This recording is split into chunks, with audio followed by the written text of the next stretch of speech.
Ертеде қазақтың кең даласында азаматы аттан, қазаны оттан түспеген, жауы көрсе жасыған, бір кісілік табағы 10 кісіге татыған, бейбіт өмір сүрген бір ауыл болыпты.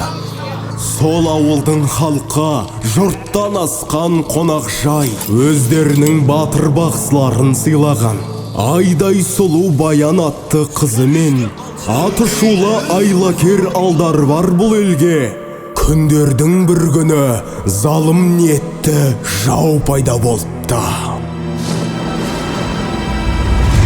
Сол жаудың сөзіне еріп, ел ішінде ауылды іштей арандатуға қызмет ететін сатқындар шығыпты.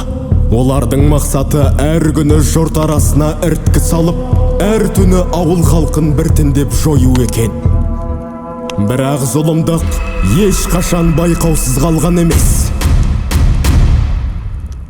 Сол себепті халық арасында ауыл тағдырын аман алып қалу үшін кеңес құрылады. Ойыншылардың мақсаты сол кеңестің ішінде кім азамат, кім сатқын екенін анықтау.